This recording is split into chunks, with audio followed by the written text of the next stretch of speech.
실패를 하는 게 있죠, 그죠? 시술을 잘못했을 때 하는 게 있잖아. 우선 실패의 원인. 할 때는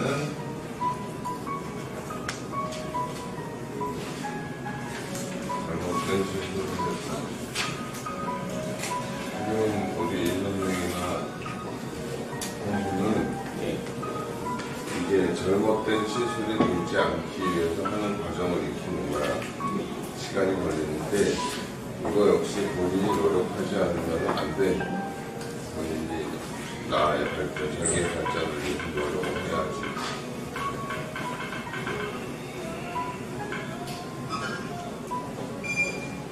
그리고 또 하나는 또 실패하는 원인이 또 하나가 있다면 뭐가 있을까?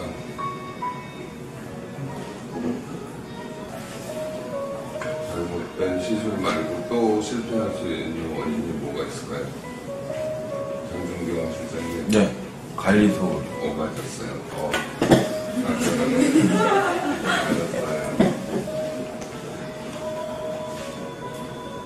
잘못된 관리. 이게 있을 수 있어요. 그죠? 네. 그러니까는 우리가 이가 빠졌다.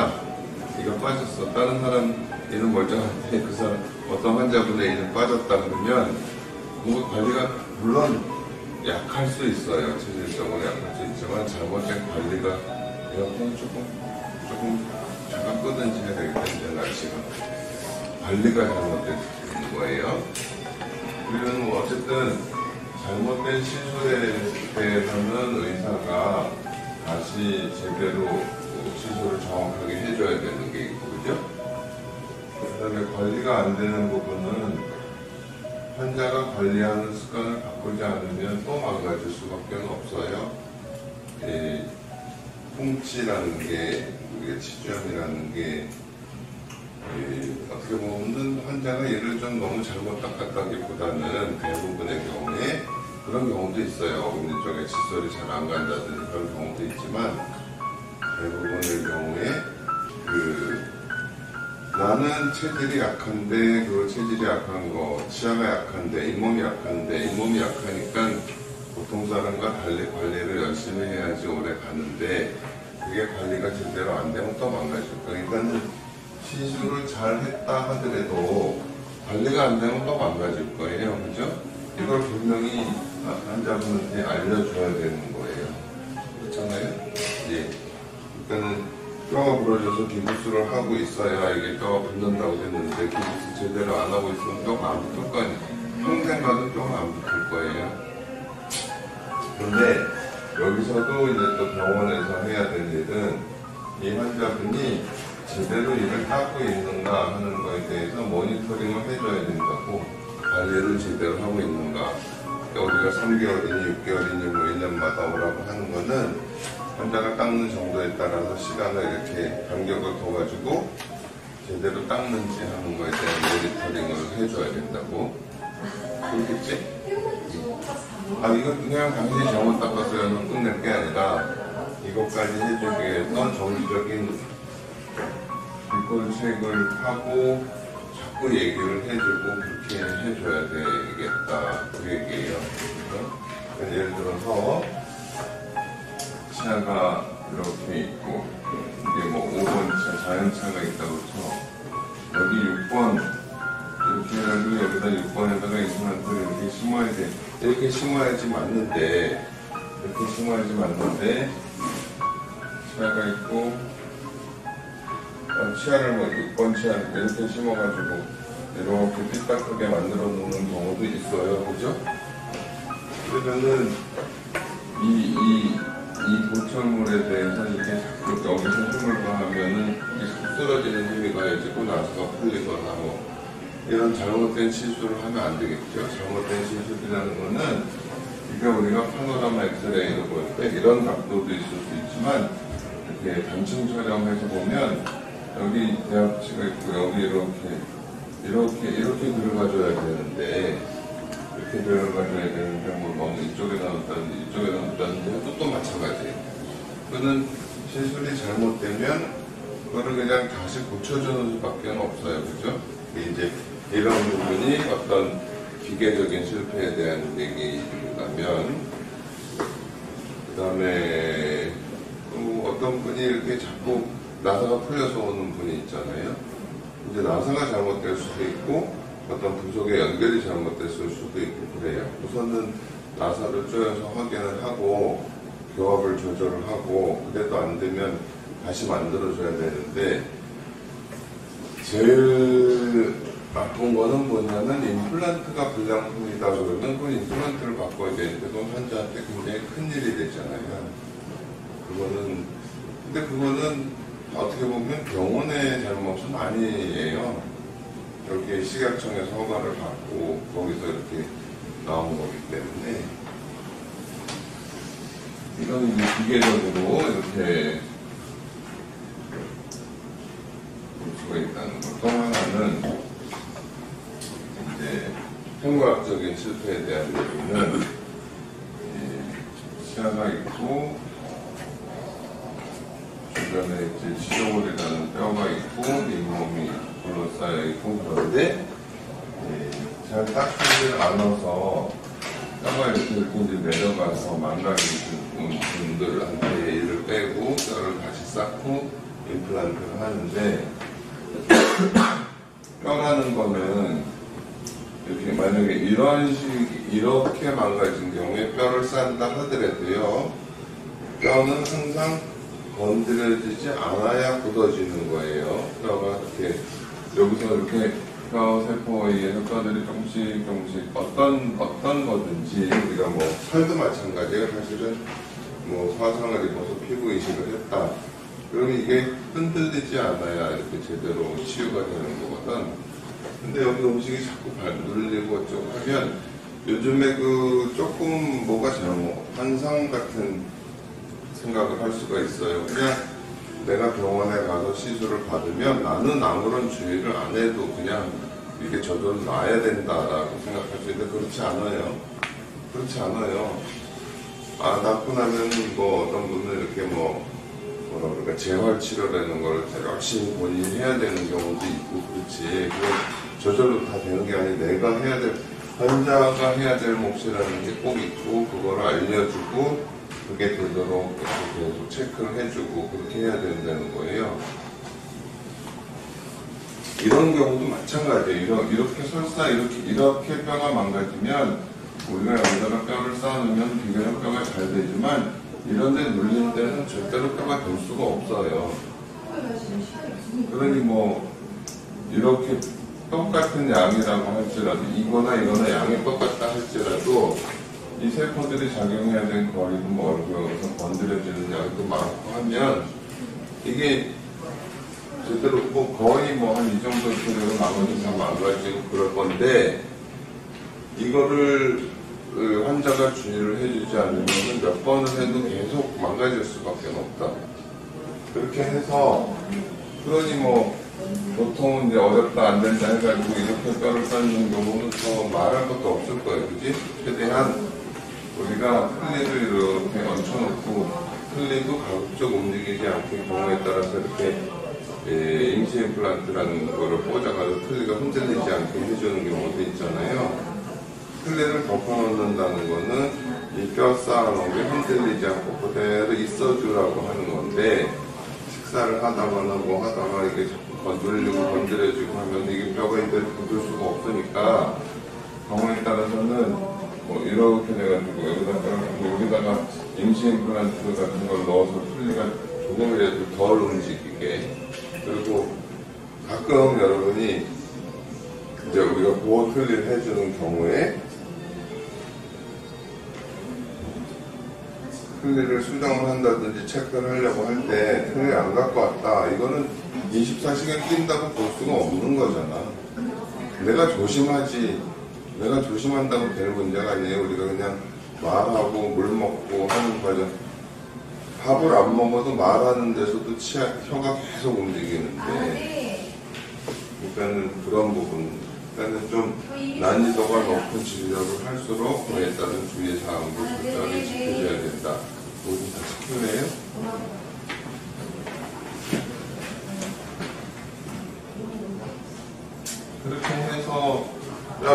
만들었는데 뼈를 뭐 힘들게 뼈를 만들어서 여기다가 임플란트를 심고 여기다 이를 만들었다 그랬는데 지금은 여기 없어요라는 식으로 하면은 그거는 점점 이렇게 가라앉는 것밖에 안 돼요.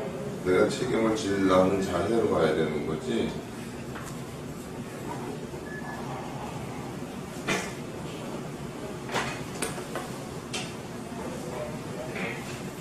이제 지금 잘못된 시술과 잘못된 관리에 대한 얘기를 좀 했고, 심리적인 거를 좀 얘기를 하면 여기 봐요. 딱 이렇게 생각을 하면 돼요. 잇몸 밖에서는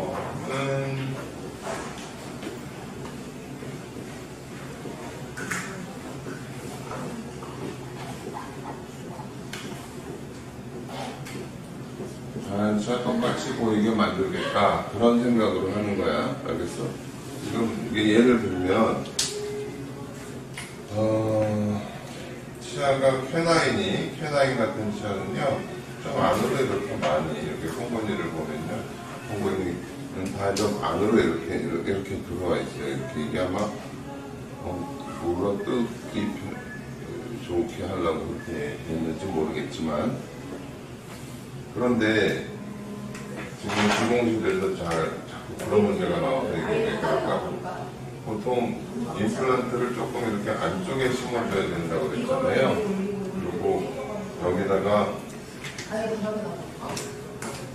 뼈를 이렇게 잘 높지 않는 뼈를 만들어 놔야 이가 빠지고 나서 이 얇은 뼈가 없어져서 잇몸이 내려가는 거를 이 뼈가 막아줄 수 있다 이렇게 얘기를 했잖아. 그러면 우리가 잇몸 밖에 나와서는 이런 형태가 돼야 되는 거고, 이럴 때는 자 여기 봐봐, 이제 임플란트를 심는 깊이에 대한 얘기를 하는데, 자 임플란트를 이렇게 만약에 심었다고 쳐봐, 이렇게 만약에 심었다고 쳐봐. 그러면 이를 만들 때 이렇게 만들어야 되잖아, 그지? 그러면 여기에 뭐 찌꺼기가 쌓인다든지 그런 문제가 또 있을 수 있잖아요, 잇몸을. 근데 만약에 임플란트를 이 정도 깊이로 심는다면 이렇게 만들어야 되겠지, 그지? 이렇게 만들어야니까 이런 거를 이머전스 프로파일이라고 얘기를 한다고 했어. 그러니까는 잇몸이 여기 있으면 여기서부터는 자연스러운 치아의 형태가 돼야 되니까 여기서부터는 이렇게 만들어줘야 된다고요. 알겠어요? 근데 그러려면 임플란트가 너무 깊으면 또 어떻게 될까? 그러면 여기로 찌꺼기가 쌓이는 게 깎이지 않는 구조가 될 거 아니야. 일단은 보통 요 치아선보다 한 2, 3mm 위에다 심으라고 그렇게 얘기를 해요. 이런 거를 만들까를 고려를 해서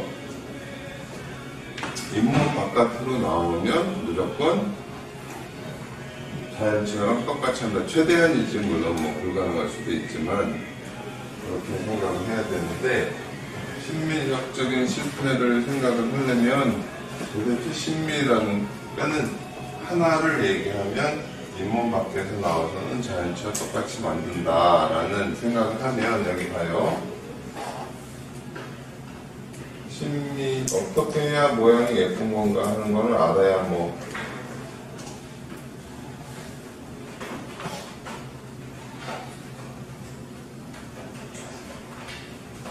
쾌나인은 옆에서 보면은 준별수처럼 이렇게 생겼지만 앞에서 보면 거의 이런 식으로 돼 있어요. 이렇게. 그러면 어금니 쪽은 사실은 내가 추구하는 진료는 이제 임플란트를 이용해서 고철이잖아. 내가 고철이라는 거는 없어진 부분을 대체해주는 거예요. 인공물로 대체해주는 건데, 이왕이면은 구별이 안 될 정도로 잘 어금니까지 다 포함해서 마찬가지로 하는데, 이제 모양에 대해서 눈에 띄는 거는 앞쪽이잖아. 앞니예요. 앞니 이렇게. 이게 잇몸선이 이렇게 돼 있잖아요. 그 다음에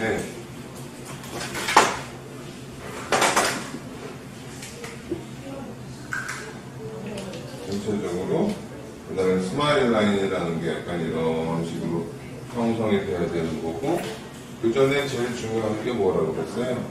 여기 중심선이 맞아야 돼, 그치? 그 다음에 이 두 눈동자선하고 중심선하고 두 눈동자선하고 그 옆면하고 맞추고 기준선에 대해서 잘 맞춰야 된다.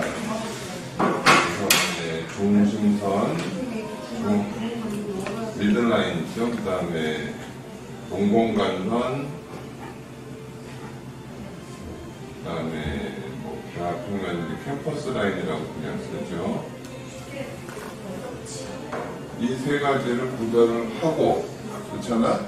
이런 어떤 큰 기준선에 맞춰서 만들고, 그 다음에 요거 하나하나의 배치라든지 요 치아와 요 치아의 뭐 크기 비율이라든지 뭐 높이는 어떻게 돼야 되고, 뭐 측절치는 약간 중절치보다는 살짝 올라가 있는 거고, 책을 자꾸 보고 적용하고. 그 다음에 이거는 어려운 게 뭐냐면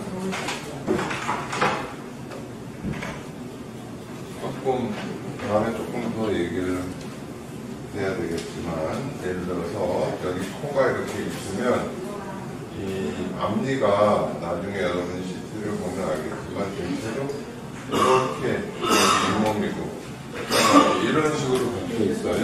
이 전치부를 보면 이런 식으로 박혀 있어서 이 바깥쪽에 뼈가 굉장히 얇고, 이가 빠지면 이가 이렇게 뼈가 꺼지기 시작을 하는데 뿌리를 잡는 역할이 없어지니까 그냥 이가 빠진 상태로 그냥 두면 이 뼈가 자꾸 올라가서 잇몸도 이렇게 올라가 버리는 수밖에 없어요. 그래서 예전에 앞니 임플란트 하고 싶고 잇몸이 올라가서 보기 싫어지고 뭐 임플란트가 비치고 하는 거는 시술 당시에 잘못된 게 아니에요. 그 이후에 발생하는 어떤 뼈의 변화, 그에 따른 잇몸의 변화 때문에 그렇게 되는 거거든. 근데 그렇게 하려면 항상 어떻게 돼? 임플란트를 조금 이렇게 뿌리 방향대로 심으면, 뿌리 위치대로 심으면 안 되고, 임플란트를 조금 이렇게 입천장 쪽으로 심어줘야 되는 거야. 그리고 여기다가 이렇게 잘 녹지 않는 뼈를 이렇게 좀 만들어주고, 여기도 좀 채워주면 좋겠죠? 그래야 이 얇은 뼈가 없어진다 하더라도 이 부분에서 이렇게 잇몸 높이가 유지되고, 그러니까는 치아는 조금 이렇게 될 수밖에 없어. 이렇게 만들어줘야 돼. 전치는 알겠어? 페라인도. 여기 잇몸이 이렇게 잡혀 있으면 이렇게 나올 수밖에 없다고. 그리고 가끔 이 부분도 약간 두껍게 해줘야 돼요. 여기가 너무 얇으면 다 부러져요. 알겠습니까? 지난번에 뭐 템퍼럴이 깨지고 좀. 여기 뭐 어쩔 수 없어요. 이런 부분을 유지하려면 조금 안쪽에 심어줘야 되고, 거기서 이렇게 만들다 보면 여기가 너무 얇아지면 안 되거든. 그러니까는 설명을 할 때 이 부분이 약간 돌출될 수 있다고 꼭 얘기를 하잖아. 이렇게 이 부분은 조금 보강을 해주는 수밖에 없죠. 경우에 따라서는 조금 높이 만들어가지고 이렇게 해줘야 될 수도 있을 거예요. 심리라는 건 결국 보이는 쪽을 생각하지 뒤쪽까지는 뭐 어떻게 할 수가 없는 경우가 있으니까. 근데 봐봐요. 여기는 치아가 이렇게 있고, 이렇게 있고, 잇몸이 건강하다면 그 치아를 잡아주는 치조골의 뼈가 이렇게 돼 있거든. 그래서 잇몸도 이렇게 돼 있을 수 있어요. 근데 이가 만약에 빠졌어. 여기 이가 없어. 그러면 여기 이렇게 뿌리가 있으면 여기서는 뼈가 이렇게 안 돼요. 이렇게. 이 부분이 이렇게 이런 뼈가 생길 수가 없어요. 이런 뼈가 생길 수가 없어. 그러니까는 어쩔 수 없이 이건 한계가 있으니까 이 치아를 살짝 이렇게 통통하게 해서 조금 덜 보이게 하기도 하고, 그 다음에 이 바깥쪽에 뼈, 이게 살아 있어야 되기 때문에 뼈를 다시 만들어줘야 되고, 뼈도 만들고, 어떤 잇몸의 형태도 잇몸의 형태도 자연스럽게 해주고, 그 다음에 치아 형태도 그러니까는 이건 굉장히 어려운 거야. 앞니 임플란트는 뼈도 잘 다룰 수 있어야 되고, 우리가 잇몸도 자연스러운 형태의 잇몸이 갖도록 해줘야 되고, 그 다음에 어떤 치아도 우리가 예전에 임플란트가 나오기 전에 기공사, 지금도 마찬가지지만 기공사들이 기억하는 게 세라믹을 얼마나 이쁘게 만드냐, 뭐 그거 갖고 맨날 세미나 쫓아다니고 하잖아, 그치? 그 전에 형태에 대한 걸 우선 알아야 되는 거고, 그 다음에 세라믹이 자연치하고 구별 안 되게 구워질 수 있을 정도.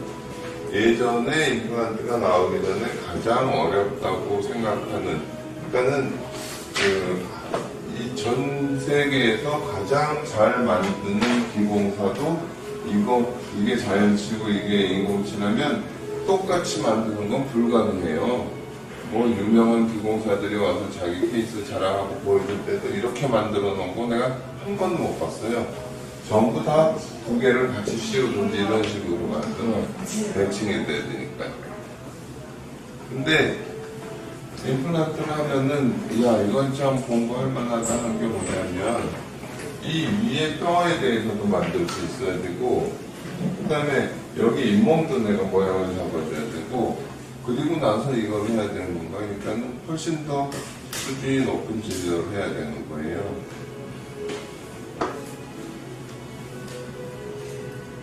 그러니까 할만한 거지. 평생 할만한 거가 되는 거지. 그리고 뭘 익히고 싶으면, 그러니까 잘하고 특전사가 되고 싶으면 특전사 훈련을 받아야 되겠지. 되기 싫으면 그만이고, 내가 되고 싶다 그러면 그렇게 해야 되잖아. 나 자신을 내가 훈련을 시켜야 되는 거잖아요. 그렇잖아? 자네 같으면은 뭐 후배든지 뭐든지 내가 참 열심히 하니까 하나라도 더 가르쳐야지 이러겠구나. 그렇게 될 거 아니야. 얘는 뭐 열심히 안 하네. 그러면 뭐 가르쳐주고 싶나? 그렇잖아? 마찬가지잖아요. 알잖아, 우리 지혜 씨는. 그냥 대충 하는 데서 몇 년을 있는다고 해서 알 수 있어지는 게 아니에요. 아시겠어요? 잘 들어봐. 아이를 키우는데 아이한테 먹을 거, 뭐 맛있는 걸 사주고 좋은 옷 입히고, 근데 애가 능력은 하나도 없고 절제력도 없고 참을성도 없고 성실성도 없고, 애는 그 다음에 걔가 사회에 나와서 걔는 뭐가 되나? 우리 부모는 왜 나를 이렇게 그렇게 될 거 아니야? 그잖아. 내가 어린애 같은 생각하지 말고 나 스스로 내가 나 자신을 잘 훈련을 해야 된다라는 나이가 들었으면 이 부분에 대해서는 한 번쯤 더 얘기를 해야 될 것 같아요. 이거는 시술도 잘 해야 되고, 그 다음에 건강한 잇몸이 유지가 되려면 환자도 시술도 잘해야 되고 환자가 관리도 잘해야 되고 그래야 유지되는 거예요.